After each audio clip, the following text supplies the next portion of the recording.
today. He's going to talk to you a little bit. But I'm going to call up my man Elton Brown, ex-NFL player from 757. Like you said, my name is Elton Brown. I grew up in Newport News, Virginia. I don't know how many people know about that. They call it Newport News. Newport News, bad news, good news, whatever you want to call it. But I grew up in, for y'all who don't know, Allen Iverson, Michael Vick, those type of players come from that area. So we got a lot of talent from down that way. Growing up in Newport News, for me, it wasn't easy, I would say. I come from the bottom. Watched my mom work too, maybe 3 jobs to raise me and my brother. And I remember going to school and other kids would have their fathers or have male role models or male figures in the house. And I remember it got real for me when I was like 8 years old and I came home. And I asked my mom, I said, look, I want to ask you a question. And I said, why don't I have a dad, or why don't I see my dad? So my mom real. My mom said, you want the real or you want the real? I said, give me the real. She said, before you was born, your dad said he didn't want you. So as an 8-year-old, I'm like, wow. So I go in my room. I'm still 8 now. I go in my room, I cried. I cried for a long time. But that night, I kind of came up with something. And I still use it to this day. And it's called fuel. And I'm crying. And I just stopped. And in my head, I was like, fuel. And to me, fuel is internal motivation to achieve anything you set your mind to. So after that, I made up my mind. I said, you know what? I'm going to change my mother's situation, my family's situation, and I'm going to do what I got to do for my family to be successful. So, I didn't play any sports up until that point. So I remember my mom signed me up for basketball. So my first basketball game, I get the ball, I'm on a fast break, and I just take the ball by myself, and I just throw it over the backboard. Miss everything. It's just like y'all laughing, the whole gym. The whole gym laughing, but I'm sitting in the back, and I said, you know what? Fuel. But I'm going to teach myself to play basketball. So I got better. I signed up for baseball. I go up to the plate, my first game. I think I was like 0 for 4 with like 3 strikeouts. And I remember my 4th time, I made contact with the ball, and it went straight up in the air. I was like, okay. But I got better.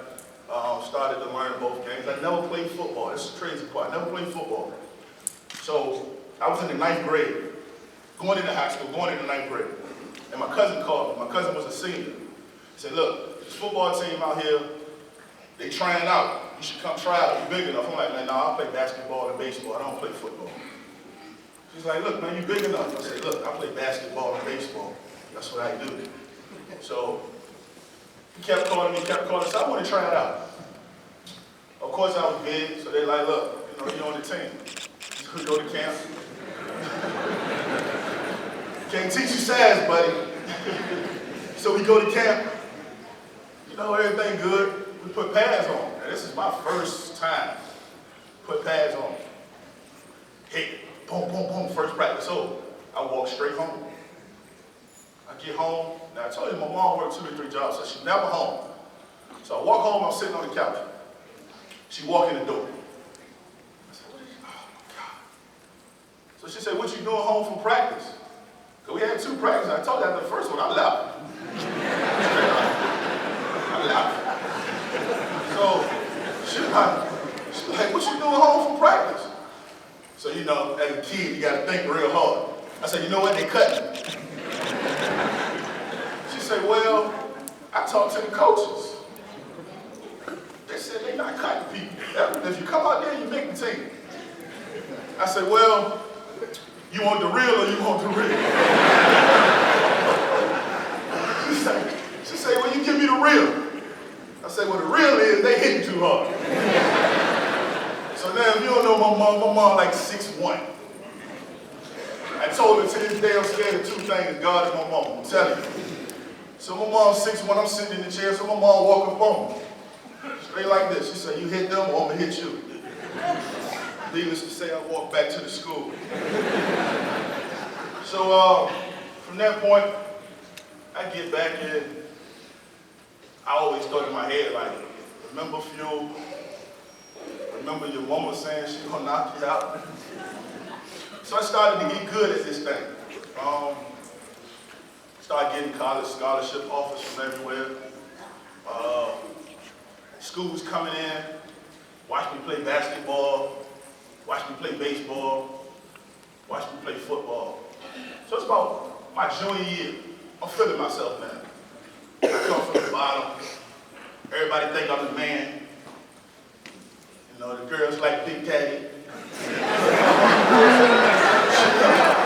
So I'm feeling myself, man. So football season over. Basketball season. So around Christmas time, you always play in the tournament. So I go to my homeboy house. I said, look, I'm gonna stay with you. I'm gonna go to your Christmas party. I'm gonna stay with you. Take me to the school in the morning. I go up to DC, catch the bus with the rest of the team, go to DC. And my mom going to DC, she's like, look, just ride the bus with me. Everything be good. I'm like, nah, I'm gonna go to my people's party. She's like, look, ride the bus with me. I'm like, nah, I'm gonna go to the party. So she let me go. So that night at the party, it's like 2 other football players there. A fight break out. So there's 3 football players at the party, myself included. A fight break out. I'm not thinking anything of it. Kids fight every day, right? Well, y'all crazy, man. They don't grab guns and stuff. They used to fight. But kids fight every day, you know, so I'm not thinking anything of it. Not saying that's right, but so I get on the bus the next day, go to DC. When I get to DC, playing in the Christmas tournament basketball. Best game of my life, 24-14. I told you I got good. So, I'm happy. So I get back to my room after this game, and the athletic director he calls my room. He's like, look, you gotta come to my room. So I'm like, for what? He's like, just come to my room. So I go to his room. As soon as I walk in, he said, look, you gotta go home. I said, why I gotta go home? He said, man, you got charged with manslaughter mob. You got a warrant out for your arrest. I was like, uh-oh. So I go in there, man, it's the hardest thing ever. I gotta go explain this to my mom. So I said, look, you know, we gotta go home. I got a warrant out for my arrest. I gotta turn myself in. So we drive back home. It's probably the most quietest 2-hour ride ever. I just keep looking at her, looking in the rearview mirror. I'm like, yo, I'm in 11th grade. She probably gonna beat me though. Like not with a belt, but like with her hands though. So we drive it home. So we get home about 6 o'clock. So 11 o'clock comes. She knocked on my door. It's like 3 police officers. Like, look, you gotta come. So they take me downtown. They book me, sitting there. Next thing in the morning, my mama the first one there. So she get me out. At this time, if you're charged with a felony, which it was, you can't go back to school. So I couldn't go back to school. The charges end up being dropped. So I'm like, cool. I go back to school. I go back to the basketball coach. I'm like, look, I need to be back on this, get back on the team. This is on a Monday. Tuesday I didn't play. Wednesday practice, Thursday practice, Friday we had a game. I remember it like it was yesterday. Frank Beamer, the old Virginia Tech coach. Frank Beamer was in the school that morning. So I said, look, I'm coming to watch you play basketball tonight. I'm like, cool, I'm happy to be back, coach. So my last period of the day, it's like 1:30. 1:30, 1:35, something like that. I got a substitute class, so they called my classroom. They said, look, you got Elton Brown in there. So I'm like, Elton Brown in here? I'm like, yeah, I'm here. They said, look, you got to go to the security office. So I go to the security office. I swear I open the door. It's like all the downtown Newport News Police Department is in there. It's like 13 police officers. I'm like, look, I'm not going to run. That's what you're thinking. So out of all those people, I developed a relationship with my offensive line coach from high school, who was also a security guard. So they actually made him read me my rights. And him trying to get through it and cry, that was hard for me. What happened was in Virginia, it's a Commonwealth state. So if charges get dropped, the state can pick the charges up, and that's what happened. So I had to go through this whole, I get arrested again. They take me downtown, get locked up, and while I'm sitting there, I just remember everything I went through in my life, and how I told myself and I told my family I would do better for them. And I felt like at that point I let everybody down. I let my mother down, my grandfather, my aunts, my grandmother.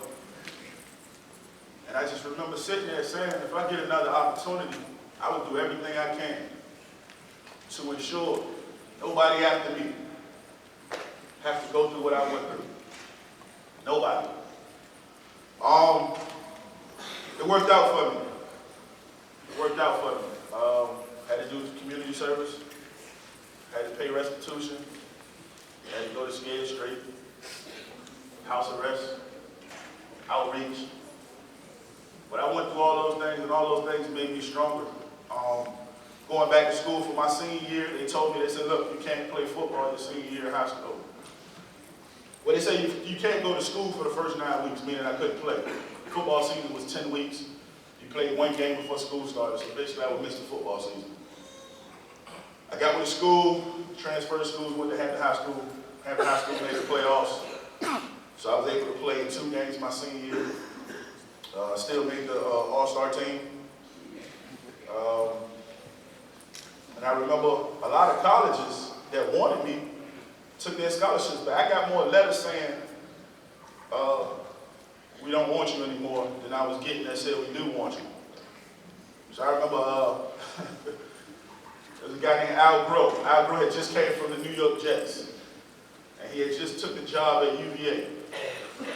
And he came and sat in my room and said, look, I just want you to look me in my eyes and tell me I never had to have another worry about you. I said, Coach, I got you. So he offered me and said, look, we still want you. And there was a couple other schools that did the same thing. So to me, put my family through what I put them through. UVA was the closest big-time school to where I'm from. It was like an hour, 45 minutes. So I said, look, I'm going to just go here so my family can be able to be close with me, come see me when they want to, all those things. Went on to Virginia. Had a great career. All-American twice. All ACC. Davis Blocker Trophy, team captain. But I think the one thing I was most proud of is when I was going through everything, people told me, you wouldn't graduate high school. My birthday is May 22nd. On May 22nd, 2004, I graduated from college.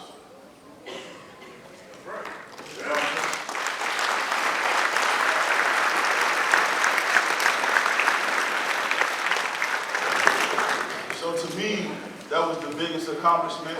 I got drafted in April of that year. Went to Arizona, played in Super Bowl 43. I don't know how many people are Pittsburgh fans.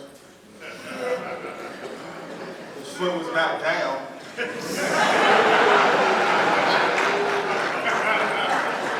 So, should have had a Super Bowl ring and cheated us. But I remember the day of the Super Bowl, just sitting in my locker and just feeling emotional. Not in a bad way, but in a happy way, because I had to overcome a lot in life. But I had to retire due to a knee injury.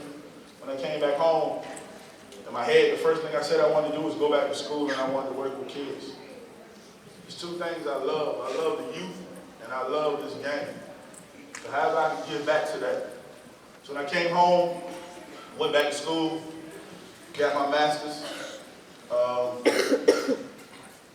started working on some things, got with a great group of guys to start our own youth association, or youth organization, which is shut down 757.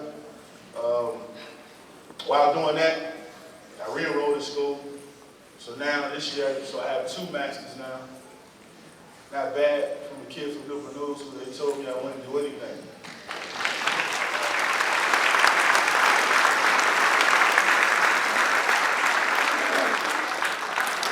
But I say that to say, I was just sitting at the table and I was like, look, because I had my whole speech, like this whole thing. I was like, how am I gonna end this thing? But he reminded me. I remember,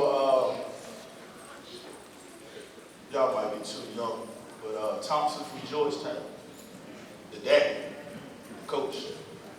If you ever went to his basketball camp, when you go to his basketball camp, he got 2 basketballs on his desk. And I do the same thing with footballs now, with our players and stuff like that. We had 2 basketballs sitting on his desk when you come in there. This is the first day of camp. They flat. So you walk in, you know, talk about basketball. Now at that time, Georgetown was probably one of the most dominant programs in the country.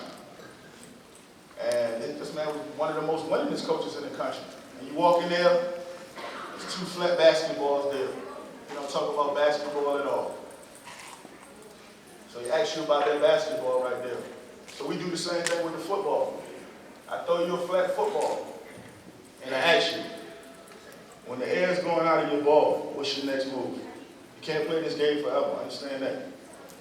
You can't do this forever. This game right here can change your life, your family's life, overnight. It did it for me. But you can't do it forever. So understand this. Be kind to people. You never know who you may meet. Respect people. Respect your parents. Anybody else older than you, respect them. You never know who's who. And remember, like I said about my situation, they place obstacles in your way, not to deter you, but to see how bad you really want your goal. Speed bumps. That's it. I know I wanted it bad enough, so I made it happen. You guys are here for a reason. I got to walk around yesterday. I got a couple guys from my organization here, so I got to walk around and watch a lot of you guys yesterday. Like Rick said yesterday, you're here for a reason, regardless of what anybody says. You're here for a reason. So keep balling. You nice too. Real good too, you do it. So keep balling, man. Keep doing your thing. I look forward to watching these games tomorrow, watching them Saturday. I appreciate the time. Fuel, man.